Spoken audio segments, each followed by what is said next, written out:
The first thing anyone noticed was the glint. From the town of Redemption, looking west toward the blasted flats, you could see it just after dawn. A sharp, horizontal flash of light, as if a piece of the sun had broken off and laid itself down on the horizon. It was out of place in a landscape of soft, dun-colored hills and the grey-green smudge of sage. That glint came from the long-abandoned railcar on Agnes Thorne's property, half a mile from her small, weathered cabin.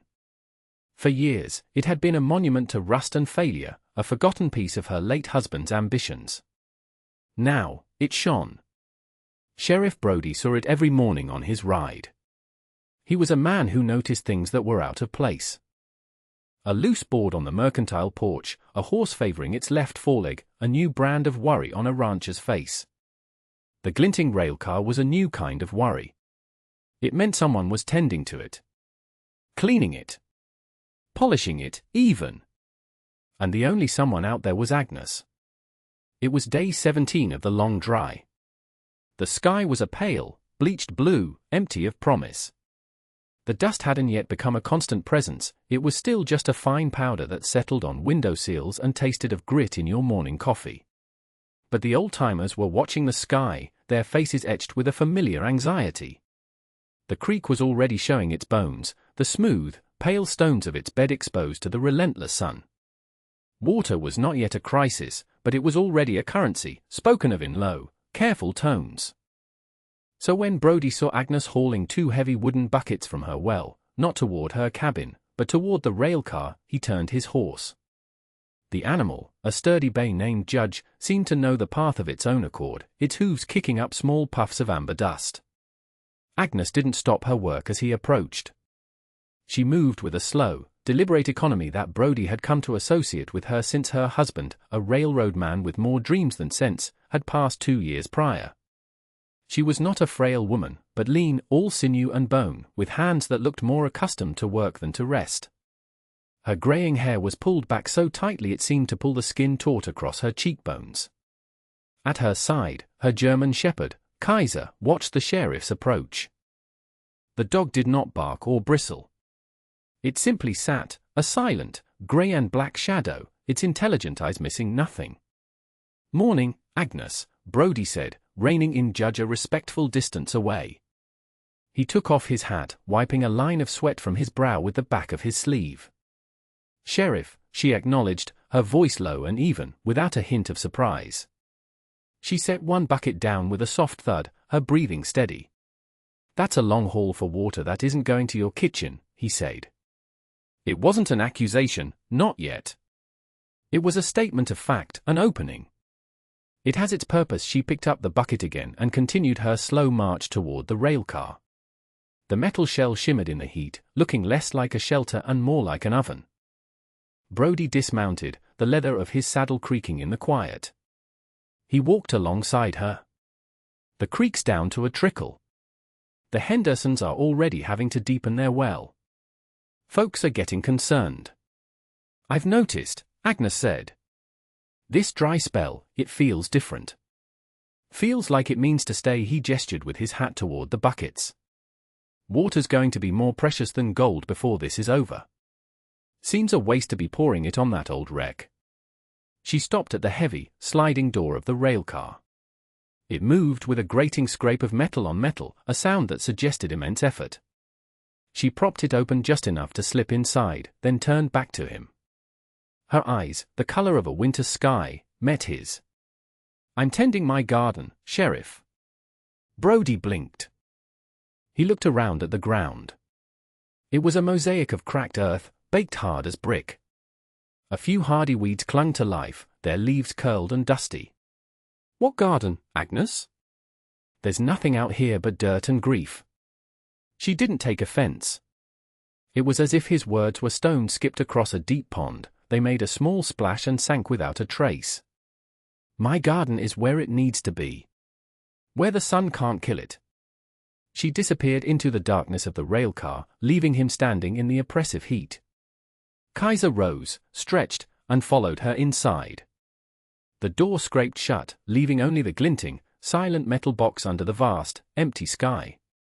Brody stood there for a long moment, the sun beating on the back of his neck. He put his hat back on, shook his head, and walked back to his horse. A crazy widow, wasting water on a ghost. It was one more thing to worry about. Inside, the world changed. The moment the heavy door sealed out the white glare of the sun, the air became thick, humid, and alive. It smelled of damp earth, of green growing things, a scent so alien to the world outside it was like stepping into another country. It took a moment for the eyes to adjust. The only light came from a series of small, grimy portholes near the ceiling, thick glass reinforced with wire, casting down dusty shafts of pale illumination. This was Agnes's sanctuary. Her secret. Her work. The floor of the railcar was gone. In its place was a bed of dark, rich soil nearly 3 feet deep, contained by heavy timbers braced against the steel walls. She had hauled it all here herself, bucket by bucket, from the shaded, loamy patch down by the creek bed before it had begun to dry, a back-breaking pilgrimage that had taken her the better part of a year. Below the soil was a layer of gravel and rock for drainage, another monumental task. She hadn't built a garden. She had built an ark for soil.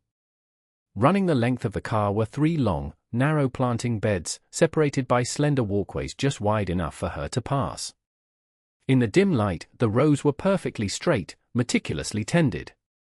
Here were the broad, healthy leaves of potato plants.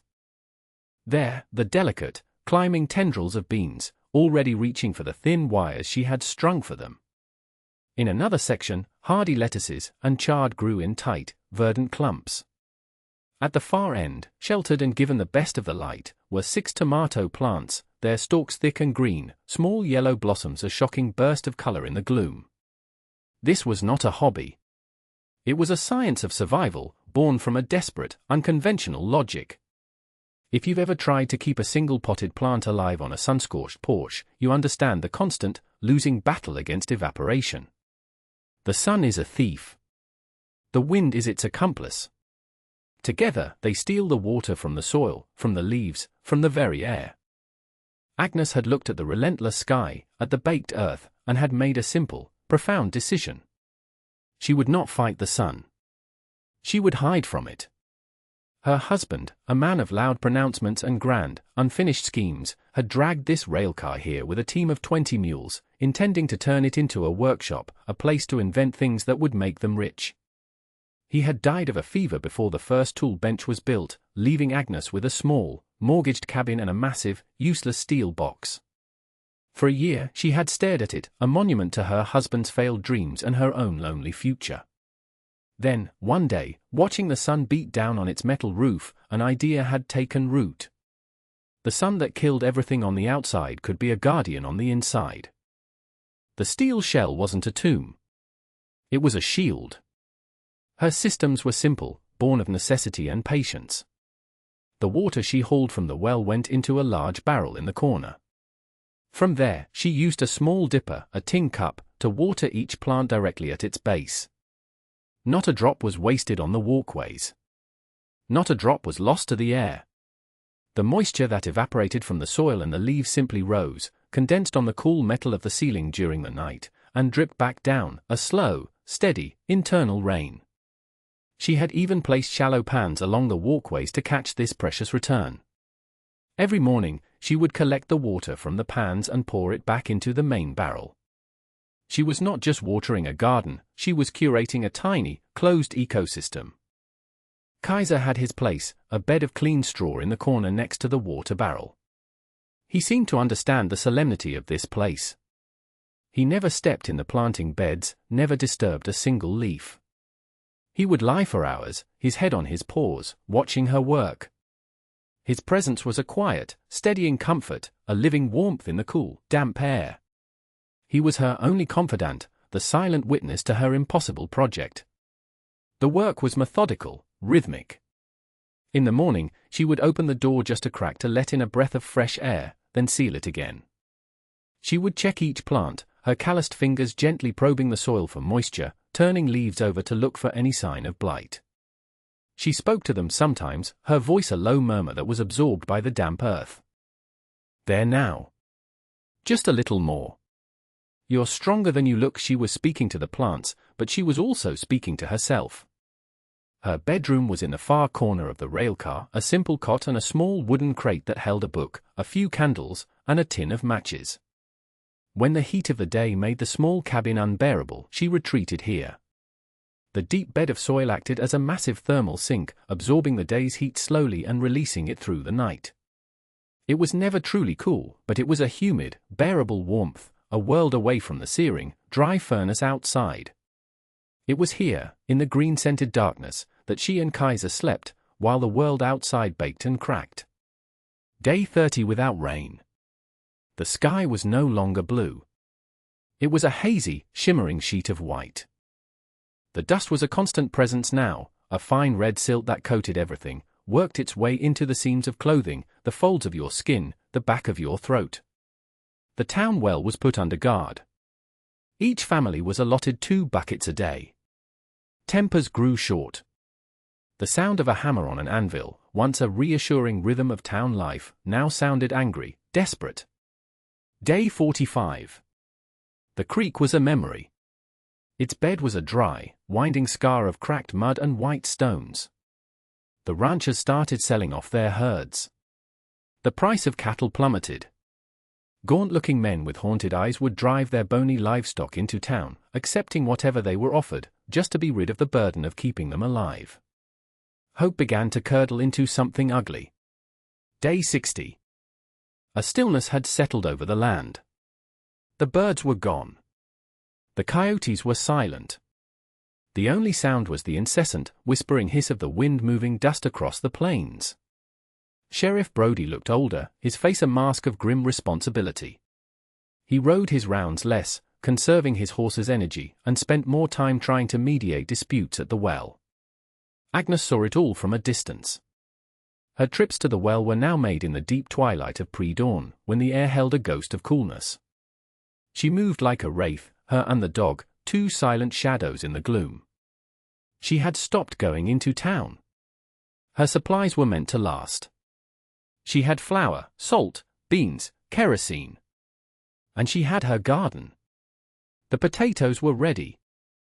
She dug them up carefully, her hands moving through the soft, dark soil. They were perfect. Not large, but firm and clean. She boiled them with a sprig of herbs from a small pot she kept near the door. The simple meal, eaten in the dim light of the railcar with Kaiser resting his head on her knee, felt like a feast. A sacrament. One afternoon, a visitor came. Martha, a neighbor from a mile down the road, appeared at the door of the cabin, her face flushed and streaked with dust. Her voice was raspy. "Agnes? Are you in there?" Agnes had been inside the railcar. She heard the call, and a knot of apprehension tightened in her stomach. She slipped out, closing the door securely behind her, and walked to the cabin. Kaiser stayed inside the railcar, silent. "Martha. You shouldn't be out in this heat," Agnes said. "I had to," Martha gasped, leaning against the porch rail. "We're worried. No one's seen you in weeks. We thought you might have succumbed." "I am fine." "Fine? Agnes, look at this place." Martha waved a thin hand at the parched landscape. "It's the end of the world. Sheriff Brody says if we don't get rain in the next 2 weeks, the town well will go dry. People are getting sick. You can't stay out here alone. You'll bake to death in that tin box of yours." She pointed a trembling finger at the railcar. Agnes looked at the railcar. The sun was beating down on it, the heat rising in visible waves from the metal. To an outsider, it looked like a coffin. A furnace. "The box is what keeps me safe," she said quietly. Martha shook her head, her eyes filled with a mixture of pity and frustration. "You're not making any sense. Please, come back to town with me. We'll find a place for you." Agnes went back to the railcar, unlocked the door, and reached inside. She came back with 4 perfect, soil-dusted potatoes in her hands. She held them out to Martha. Martha stared at them as if they were stones that had fallen from the sky. Her mouth fell open. She touched one, her finger tracing its smooth skin. Where did you get these? There's nothing growing." Not anywhere. My garden, Agnes said simply. But that's not possible. Take them, Agnes insisted. For your family. Martha took the potatoes, her hands trembling.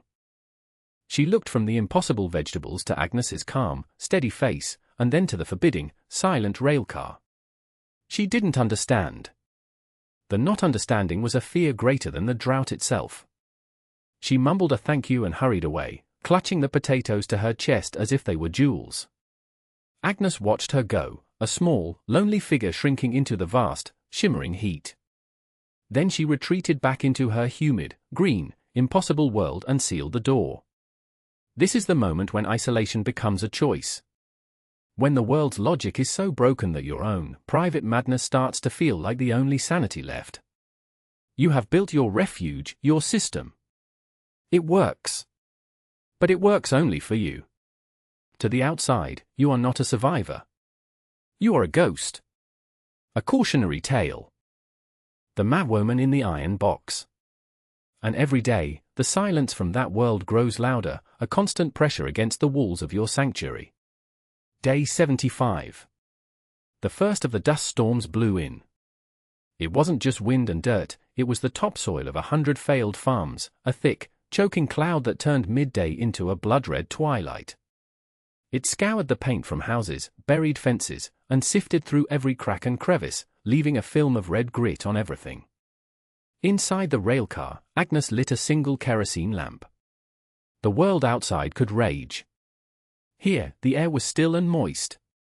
The green leaves of her tomato plants were heavy with fruit, pale green orbs that held the promise of water and life. She ran a cloth over their smooth skins, a tender, reverent gesture. Day 90. The official records would later call it the Great Burn. The deadliest drought in the territory's history. The town of Redemption was dying. The well was dry. The only water came from a stagnant pool 3 miles south, and it had to be boiled to be safe. Dysentery was sweeping through the town. People walked like specters, their faces hollowed out by thirst and despair. The social fabric, stretched thin by hardship, had finally torn. It was every family for itself. Sheriff Brody knew he had failed. He was a keeper of the peace, but there was no peace left to keep. He was just a witness to a slow, agonizing collapse. One morning, driven by a nagging ghost of duty, he decided to ride out to the Thorn place. He hadn't seen Agnes since the day he'd warned her about the water. He pictured her in his mind, stubborn and solitary. He was sure she was dead. No one could survive out there alone. Not in this. He was riding out to find a body, to perform one last, grim service. The ride was an ordeal. Judge stumbled often, his head low.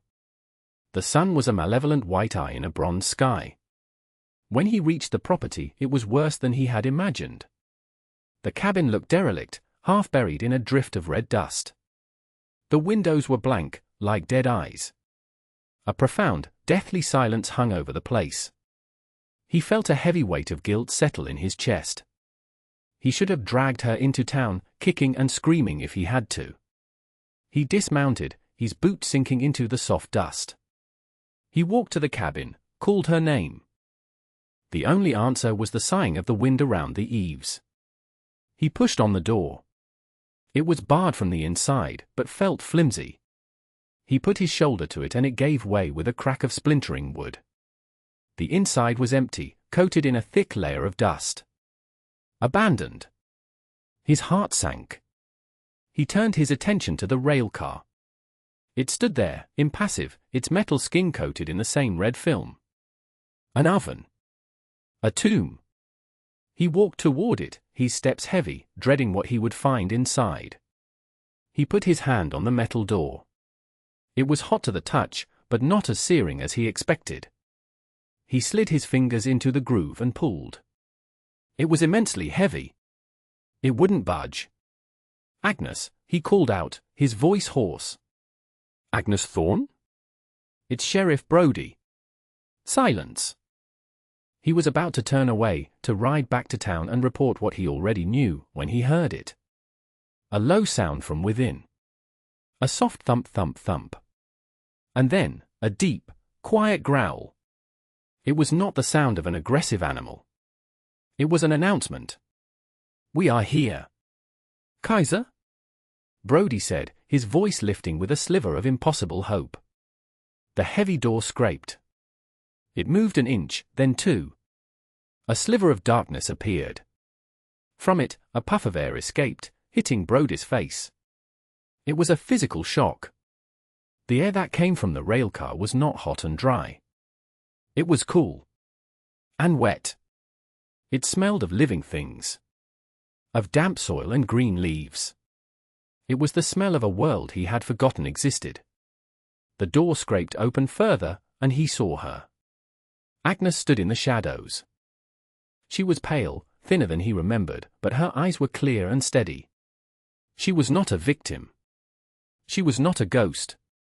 She was a guardian, standing at the threshold of her world. Behind her, Kaiser stood at her side, his tail giving a single, slow wag. Brody was speechless. He pushed the door open the rest of the way and stepped inside. This is the moment that breaks a man's understanding of the world. The moment when everything you thought you knew about survival, about logic, about the very nature of things, is proven wrong. It is one thing to hear a story. It is another to step out of a dead, bleached, sun-blasted hellscape and into a quiet, cool, green heaven. The sheriff stood on the narrow walkway, his eyes wide with disbelief. He took in the sight. The long rows of thriving plants. The deep, dark, moist earth. The fat, pale green tomatoes hanging heavy on the vine. The condensation beading on the steel ceiling and dripping softly into the collection pans below. The air was thick with humidity, a balm on his cracked lips and raw throat. He saw the water barrel, the simple dipper, the cot in the corner. He saw a closed and perfect system, a world entire of itself, a defiant, living island in an ocean of dust. He turned to Agnes. He, the lawman, the authority, the one who was supposed to have the answers, had no words. He finally managed one. "How?" Agnes looked around her small kingdom, a flicker of something like pride in her tired eyes. She ran a hand along a broad potato leaf. "The sun is a killer," she said, her voice even and calm. "But it's also a fool. It spends all its time trying to get in. It never thinks to look for what's already here." She gestured to the dripping ceiling. "It can't see through steel. And it can't steal what it can't touch." She walked to the water barrel, dipped a clean tin cup, and held it out to him. It was the gesture of a queen offering a gift to a beggar. "I don't need to outthink the drought, Sheriff," she said. "I just need to stop feeding it my water." He took the cup. His hand was shaking. He looked at the clear, cool water, more precious than any whiskey, any gold. He drank. It was the best thing he had ever tasted. It tasted of life. When he was done, he handed the cup back, and he met her eyes. The gruff certainty was gone from his face, replaced by a deep, humbling awe. "I thought you were dead," he whispered. "I came out here to bury you."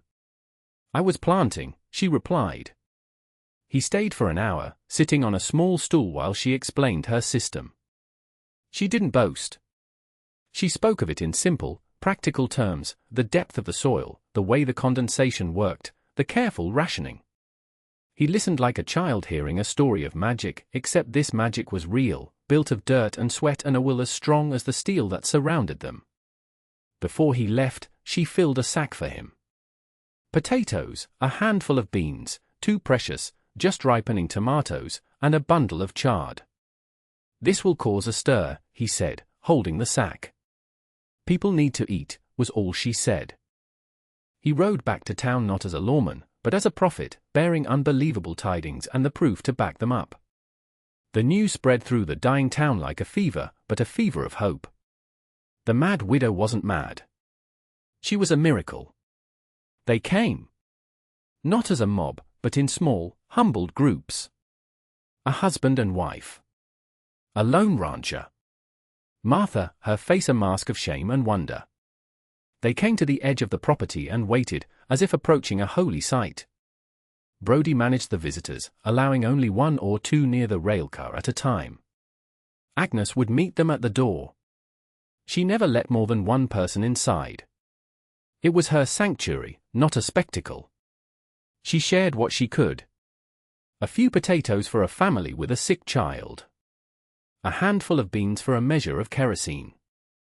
A tomato for a bag of salt. She traded her impossible harvest not for money, but for the small things she needed to keep her system running. She never took more than she was offered. She was not a savior. She was a survivor, sharing the surplus of her foresight. She fed the town, but more than that, she fed its spirit. She had proven that the drought, as powerful as it was not absolute. It could be outwitted. It could be endured. The drought broke on day 103. It didn't break with a gentle shower. It broke with a violent, furious thunderstorm that ripped across the plains, the thunder shaking the very foundations of the houses. Rain fell in solid, grey sheets, turning the dust to mud in minutes. The sound on the steel roof of the railcar was deafening, a relentless, roaring drumbeat of salvation. Agnes stood just outside the door, letting the cool rain wash the red dust from her face and clothes. Kaiser stood beside her, his thick fur soaked, his face turned up to the sky as if in gratitude. The air smelled clean for the first time in months, the scent of rain on dry earth, the smell of absolution. She looked at the railcar. The rain sluiced down its metal sides, washing it clean, making it gleam under the grey light. The glint was still there, no longer a sharp flash of defiance under a cruel sun, but a soft, steady sheen under a merciful sky. It was not a wreck. It was not a tomb. It was a seed pod of steel and ingenuity that had held life safe through the killing frost of a fireborn winter, waiting for the rain. It had held her safe. And in doing so, it had held the seed of a town's survival in its dark, fertile, hidden heart. The rain kept falling. The world was turning green again.